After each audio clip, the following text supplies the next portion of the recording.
Bismillahirrahmanirrahim. Assalamualaikum warahmatullahi wabarakatuh.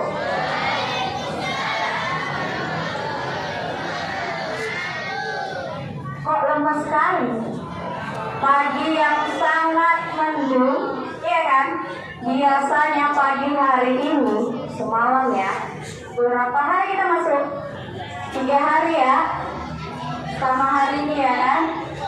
Panas paginya sudah menerpa ke sebelah sana, ya kan? Nah, hari ini alhamdulillah cuacanya sangat bersahabat. Jadi, sekali lagi Ustazah Sapa, tolong jawab salam dengan semangat. Bisa? Oke. Assalamualaikum warahmatullahi wabarakatuh.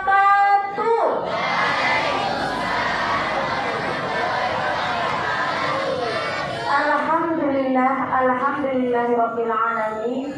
Wassalatu wassalamu ala asrofil anbiya'i wal mursalin wa ala alihi wa sahbihi rasulillahi ajma'in. Amma ba'd. Bersyukur kita pada Allah Subhanahu wa ta'ala, pada hari yang sangat cerah ini kita masih dapat melaksanakan rutinitas kita selama di bulan puasa Ramadan, yaitu tausiah. Iya kan? Selawat beriring salam marilah kita haturkan kepada Nabiullah Muhammad sallallahu alaihi wasallam dengan lafaz Allahumma sholli ala sayyidina Muhammad wa ala ali sayyidina Muhammad. Yang terhormat, yang kita mulaikan Ustazah penceramah kita pada pagi hari ini, Ustazah Walindayani MA. Yang terhormat Bapak Kepala Sekolah MTS MA Al-Ustaz Pamonoran Siregar MTDI. Yang sama-sama kita hormati Ustazah MTS MA dan staf pegawai, dan anak-anak ustazah yang ustazah sayangi. Masih semangat nak? Masih semangat? Oke, baik, kita buka tausiah kita pada hari ini dengan mengucapkan lafaz basmalah. Bismillahirrahmanirrahim. Anak ustazah, kita hari ini kan mendengarkan tausiah. Mari kita ikuti tausiah ini dari awal sampai akhir nanti dengan hikmat. Bisa? Bisa? Disimak ya, karena ini materinya sangat bagus. Materi apa? Hal-hal yang membatalkan puasa. Baik, kita sambut dan kita dengarkan Ustazah Walindayani MA. Kepada Ustazah, waktu dan tempat kami persilakan. Beri tepuk tangan yang mulia.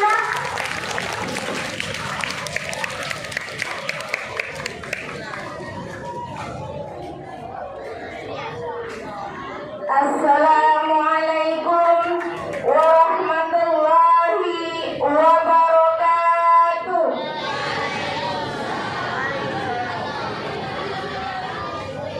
Alhamdulillahirabbil alamin. Wassalatu wassalamu ala asrofil anbiya'i wal mursalin wa ala alihi wa sahbihi ajma'in.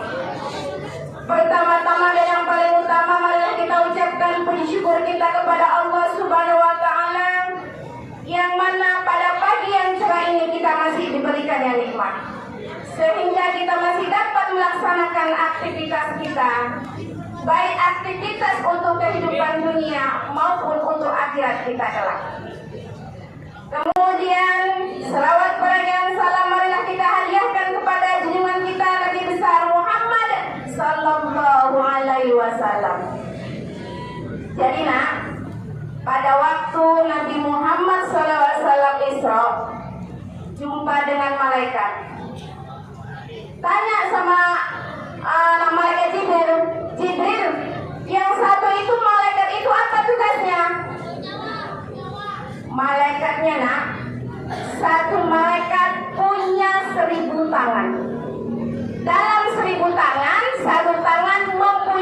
1000 jari. Apa tugasnya? Tugasnya adalah mencatat jatuhnya air hujan yang bumi. Jadi nak, malaikat tuh hebat kan nak? Jadi tanya Nabi Muhammad, ya malaikat, benarkah engkau tugasmu mencatat air hujan yang jatuh ke bumi? Iya. Dari zaman Nabi Adam sampai sekarang, baik di daratan maupun di lautan, itu semuanya bisa saya hitung. Tapi ada yang tidak bisa saya hitung. Apa itu? Ketika umatmu ya Muhammad berselawat ketika menghadiri majelis ini. Ayolah ya, kita berselawat dulu ya, biar malaikat bingung nanti mencatat pahala kita. Yuk. Sallallahu ala Muhammad. Ayo semua. Sallallahu alaihi wasallam. Sallallahu ala Muhammad.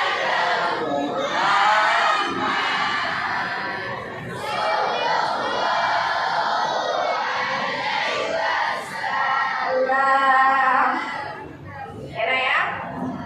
Pertama-tama yang kita hormati Bapak Kepala Sekolah MTS SMA Alif Hadiah, yaitu Bapak Pengelolaan Siregar MPDI.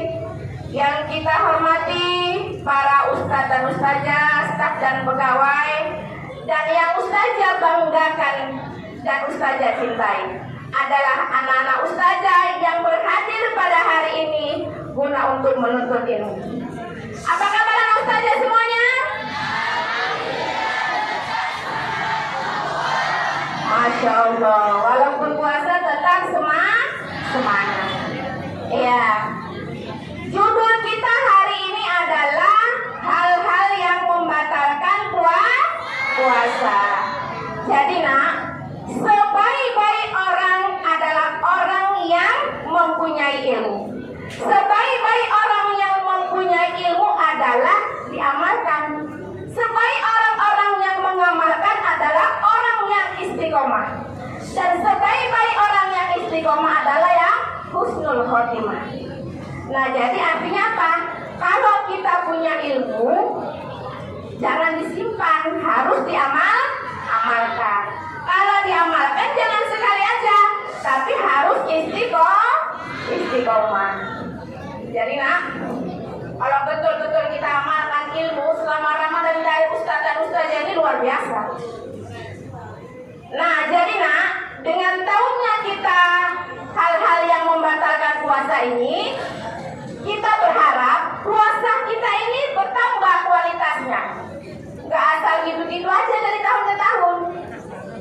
Karena berkualitasnya puasa kita itu bisa dipengaruhi banyaknya ilmu yang kita peroleh dan kita amalkan. Apa aja itu hal-hal yang membatalkan puasa? Ada berapa tadi nak? Ada 9 hal yang membatalkan puasa.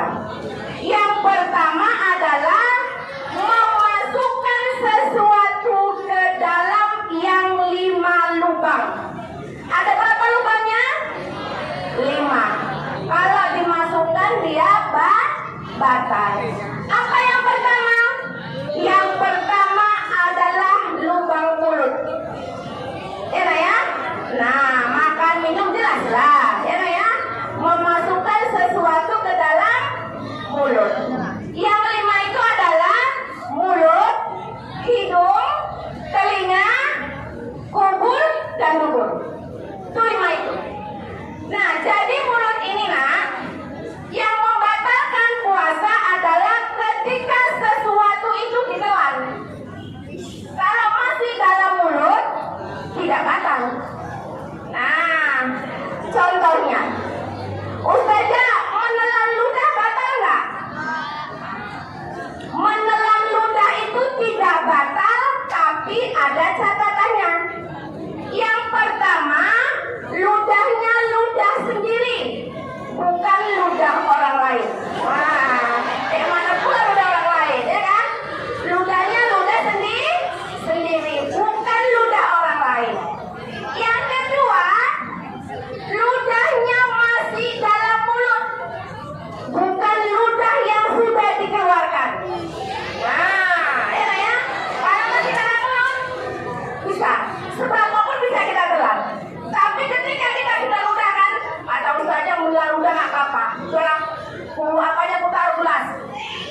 membatalkan puasa.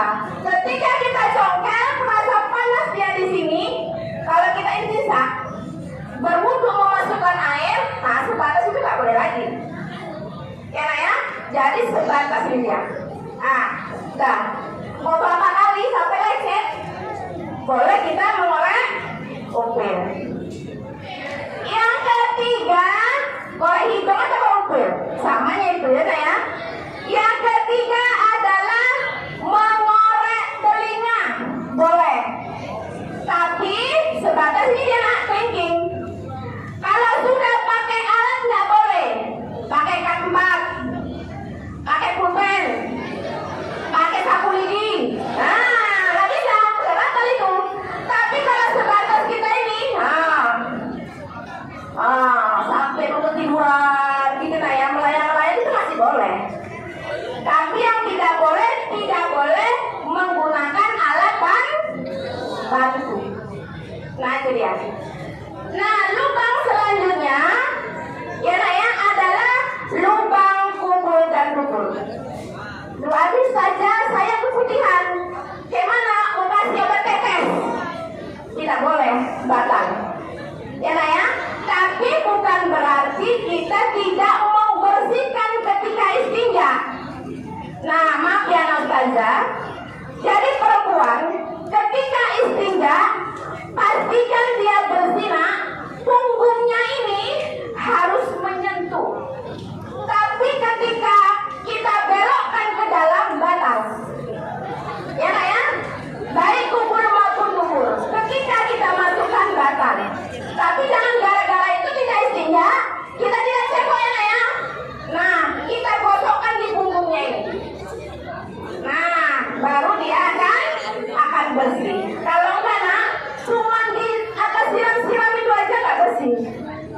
Ingat ya, itu banyak orang yang dia itu disiksa di kuburnya karena cebok tidak bersih. Nah, kalau laki-laki tahu ya, nanti kita bakal dijelaskan bagaimana ceboknya laki-laki. Ya, enak ya. Nah, jadi itu nak sangat diperhatikan. Karena air kencing kita itu adalah najis. Paham ya? Nah, contohnya kawan kita ini ada yang pingsan tadi. Batal nggak puasanya? Batal nggak puasanya? Iya, tidak batal. Puasanya tidak batal. Ustazah, saya sakit mata, aku masukkanlah ke dalam mataku ini. Batal nggak? Batal nggak? Termasukkah ke dalam 5 lubang? Tidak. Jadi kita ngasih obat mata tidak batal. Nih rupanya nak, tiba-tiba yang mimisan ini sakit. Akhirnya dibawa kalau di Trasijati ke seberang sana. Diimpus. Batal nggak diimpus? Apakah termasuk yang 5 lubang? Tidak termasuk 5 lubang. Tetapi kalau kita sakit, kita boleh tidak puasa. Boleh membatalkan puasa. Bahkan nah, kalau kita sakit dipaksakan puasa bisa jadi haram. Artinya kalau kita sudah sampai ke tahap diimpus, udah nggak usah puasa. Ya kan nak? Nah, jadi Allah itu maha tahu. Ada namanya rukso, ya nak ya? Rukso peringatan. Dia boleh membatalkan puasa, dia boleh dia tidak puasa diganti dengan hari yang lain. Itu yang pertama. Memasukkan sesuatu ke dalam yang 5 lubang. Nah, Ustazah, kalau seumpamanya saya cabut gigi ke dokter gigi, batal nggak? Batal nggak? Nggak batal. Tapi Ustazah kan ada darah-darahnya. Makanya cabut gigi jangan siang-siang, malam-malam. Dikhawatirkan, ya, bisa dia tertelan airnya atau bahkan darah. Nah, yang kedua, yang membatalkan puasa adalah muntah dengan sengaja. Kalau kita pulang kampung gara-gara bus muntah, tidak sengaja.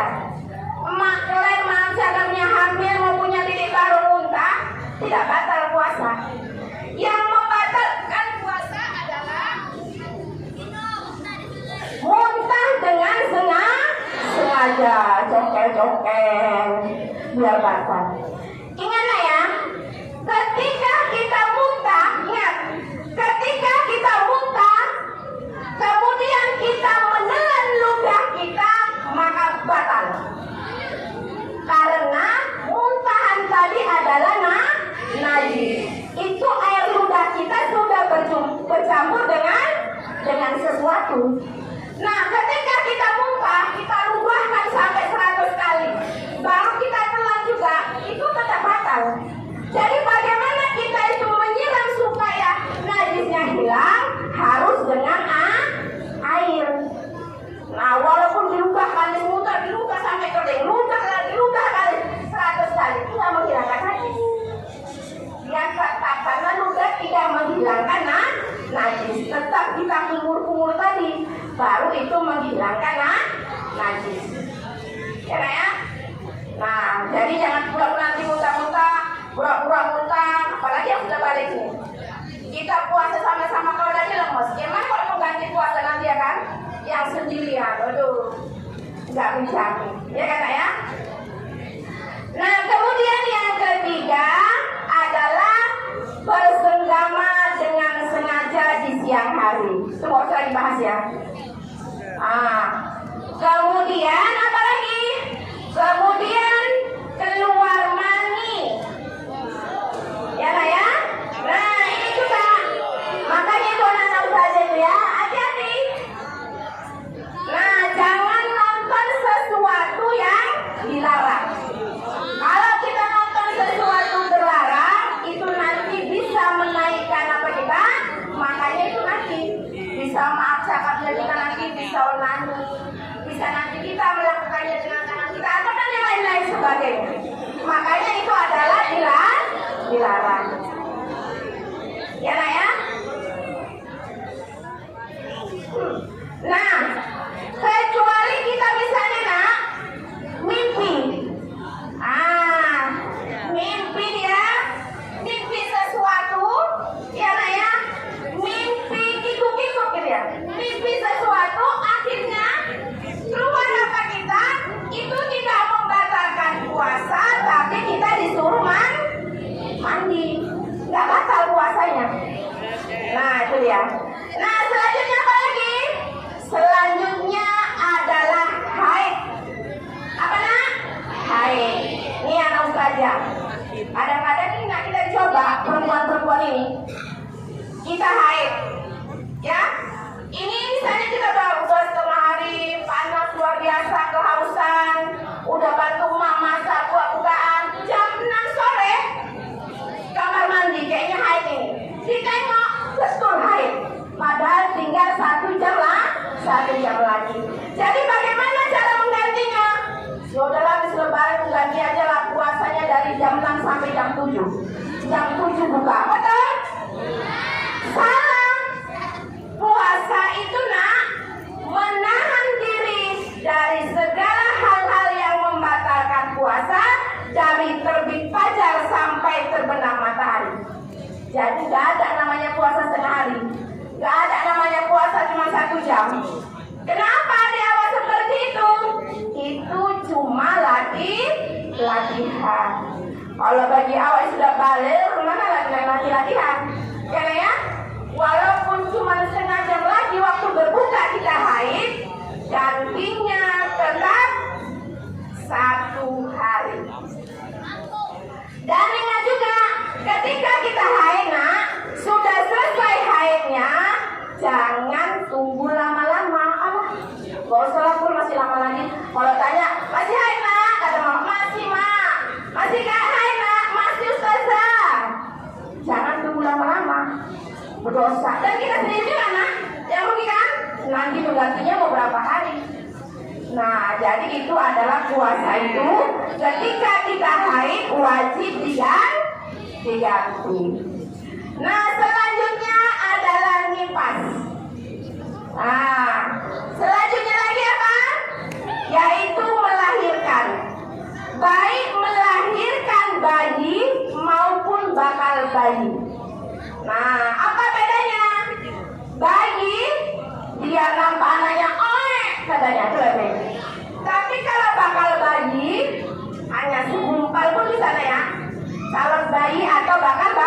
bayi itu puasanya tetap batal. Baik bayi maupun bakal bayi. Nah, yang kedelapan, yang membatalkan puasa adalah hilang akal. Nah, kalau gila batal puasanya, walaupun gilanya sebentar. Nah, gila stres gara-gara belum belikan baju lebaran, enggak ada ya? Stres kenapa? Putus pacar.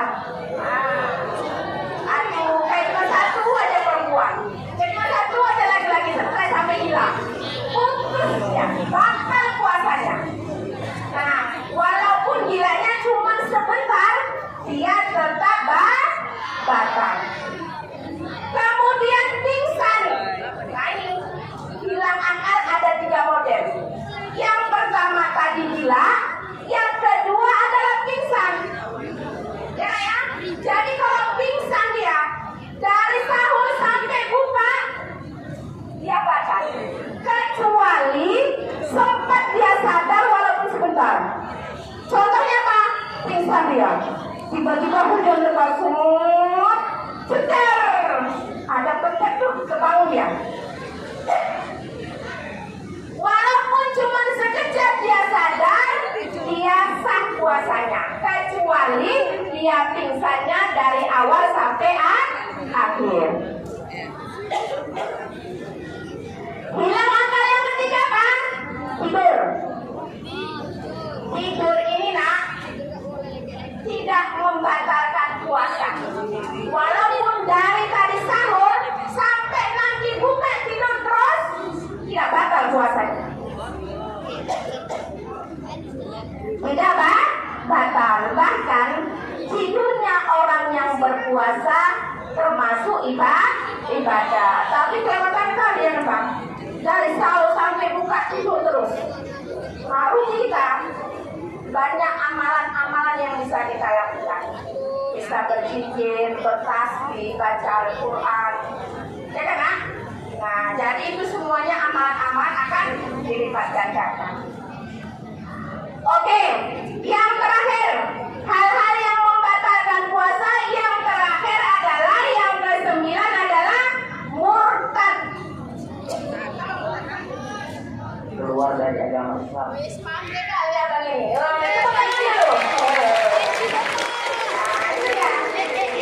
Murtad ya. Tiba-tiba, ini mau lebaran, bukan 1M, tapi kau jangan Islam, keluar dari Islam. Boleh 1M mau lebaran. Oh yakin, kira-kira gimana ya? Nggak bisa. 2M, gimana ya? 3M, oke kalau begitu. Nah, ya. Nah, ini ya, zaman-zaman sekarang itu tekanan ekonomi, yang agama kita dangkal, gara-gara uang, itu bisa lepas yang namanya agama. Itu bisa murtad, kita berpindah agama. Makanya penanaman akidah itu perlu yang kuat. Supaya apa? Ketika kita diterjang badai, kita tetap kuat. Oke anak ya? Jadi ada berapa tadi? 9. Yang pertama, memasukkan sesuatu ke dalam 5 lubang. Lubang apa? Mulut, hidung, telinga, kubur dan dubur. Yang kedua, muntah dengan sengaja. Kemudian apa lagi? Bersenggama di siang hari. Kemudian apa nak? Keluar mani. Kemudian haid, nifas. Kemudian melahirkan bayi atau bakal bayi. Kemudian hilang akal. Yang terakhir, pandai-pandai jadi. Ya, 100 lubang saja semuanya. Ya, mudah-mudahan ya ibadah kita semakin berkualitas. Baiknya nanti yang dapat saya sampaikan, pakai pantun dulu sedikit ya. Bulan ini bulan Ramadan, bulan yang penuh dengan keberkahan. Selama ini cukuplah sekian, hilaf dan salah.